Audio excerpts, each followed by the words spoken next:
For my dad, nobody could beat him in the pain Olympics, which is why he acted absolved from his sins.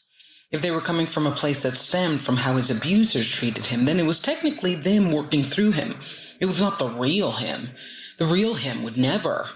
That ability to destroy others but believe it was a justifiable act because you yourself are a trauma victim is why I started Daddy Recovery. I feared being a bad human being like my dad. I want Daddy Recovery to be healing, not just in the courage it takes to speak on my father's abuse, but the greater courage it takes to bring accountability to myself for how that abuse framed my choices. When you take your power back, you have to see how you choose to continue the pattern of abuse on yourself, even when your abuser was long gone. I repeated the words he told me that made me hate my personality, my body, and sabotage any opportunity I had to be happier and financially wealthier. He made me believe I was nothing because he treated me like his bastard. And I continued choosing relationships with men that replicated the same energy of claimed unclaimed. Saying someone is your girlfriend while doing nothing for them as a boyfriend. Yet all that stems from a belief that my father refuted, but I have to embrace. I am not my pain until I hand it to others. I feel I have never shown up in my own life fully. I have been a participant, but never its main character, looking at the potential of my own joy and stability like a telescope staring at the moon. Yet I skated by on not fully protecting and prospering myself because I had a big personality that serviced everyone and enough energy to keep getting back up when they took it and left. My dad being one of them. For him, my constant coddling of his abuse, saying things like, "It's okay, Dad, you're just lost," or "I know you're a good person, but you're just not good to me."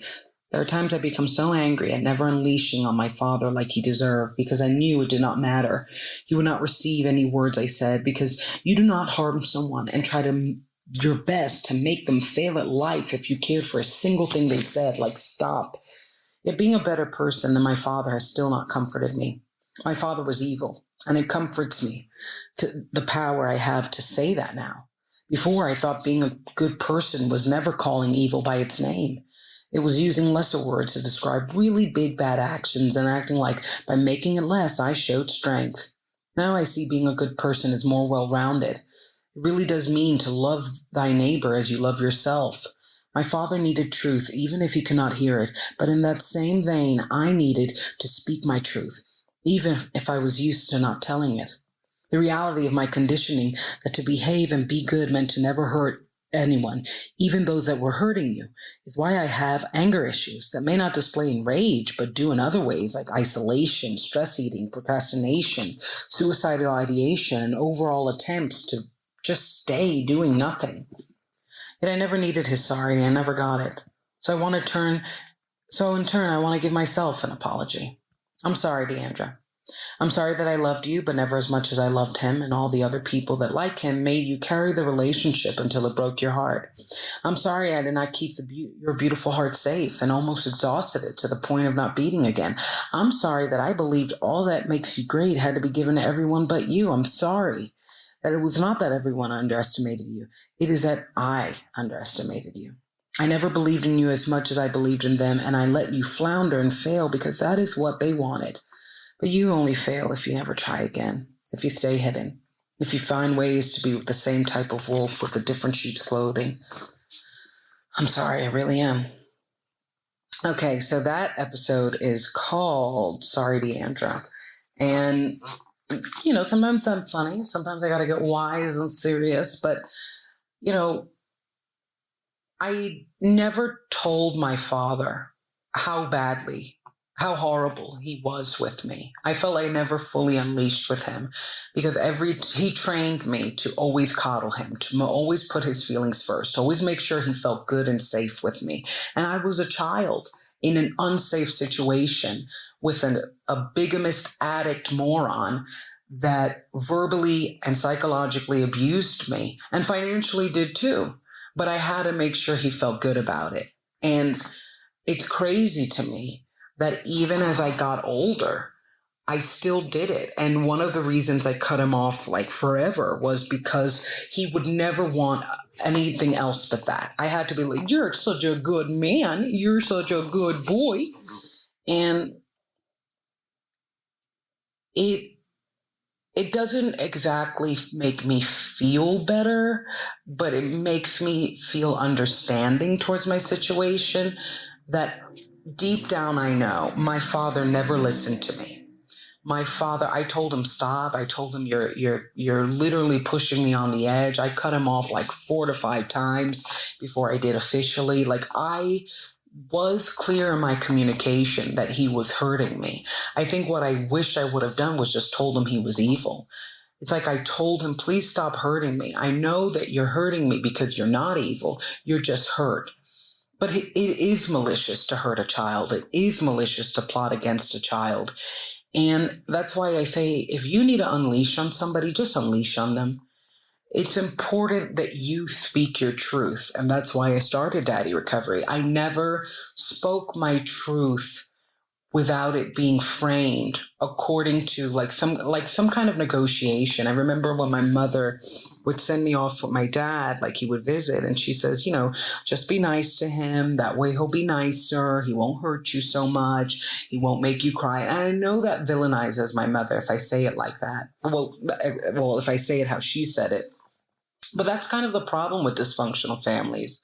Truth is what shakes them. You shouldn't be in a family where it's not a healthy family where you can't speak the truth. And my father could not handle the truth. He could not handle that he was bad. He could not handle that he was horrible. And even when he admitted things like his addiction, it was always framed in this way of like, I survived addiction. I'm a good person. God loves me. Like, there was never him acknowledging his darkness as his. And this is why I break up a lot in Daddy Recovery, nature versus nurture. Your trauma could nurture your evil. Your trauma, your childhood trauma, could coddle the aspects of you that in your nature are naturally negative, that are already in there. My dad always was a liar, always manipulative. And I think he used his childhood as an excuse for why he was always scheming and scamming people, because as a child, that was a survival tactic. But he became an adult and he was educated. I always say my dad was a scam artist, but he was also a lawyer. So, he had to learn how to get out of the crimes he was committing. But the insanity of him was that I'm not my monster because my monsters were bigger. I'm not my monster because I don't hurt as much as they do. And even when I do hurt, it's really via how they hurt me. And it sucked because I believed the lie. I don't necessarily, now I feel a lot more empowered and okay with saying, not only speaking on my father's abuse, but not protecting him anymore. He really sabotaged my entire existence and my mother. He was one of the most abusively cruel human beings you will ever meet in your life, but charming. And he was so self-pitying that you believed it. Like, he felt so bad for himself that you almost paused on how badly he made you feel about you. Because it was like, it's kind of like when somebody punches someone else and then they start to cry. Everybody looks at them like they're having this breakdown and tries to stop them and comfort them, but nobody grabs a person who was just punched, maybe one out of the 20 surrounding people. And that's what I felt like my whole life. Like, here was this grown man punching me. And I'm bleeding, and everybody just went to hold him because he was punching everybody and hitting things and crying for himself. And this was an old man, you know what I mean?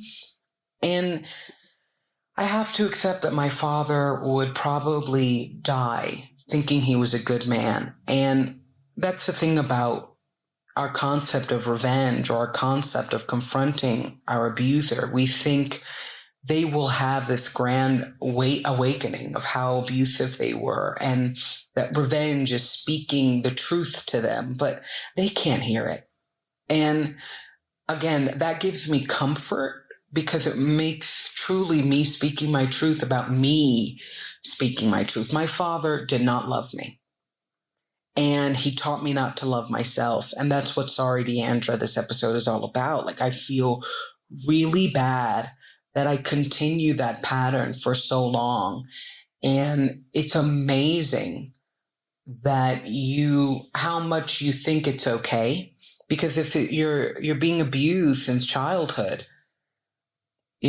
psychologically tormented and trained by an older man who's called your father, of course you keep that pattern and you think it's right. Like, this is from childhood. Like, this isn't a joke. I feel like so much of my life was under this haze, and I'm waking up and there are moments of like such sadness and resentment. I'm like, my voice is breaking right now because I'm like, wow, how could I have lived so long under that haze? And that's because it's like that old quote, adults are really just children grown up. Of course you stay that long under your parents' tutelage. Of course you stay that long with those toxic patterns. You are just a child grown up, and you're going to grow more and you're going to grow better as long as you acknowledge that. Tap into that inner child that is playful. Tap into that inner child that is joyous and loving, not just wants to be loved, but loving and easy and lighthearted. And that's what I'm trying to do with Daddy Recovery. And I really hope you enjoy it. So check out daddyrecovery.com for all written episodes. Yeah. And follow on my socials. And check out Diandra on all platforms, my music.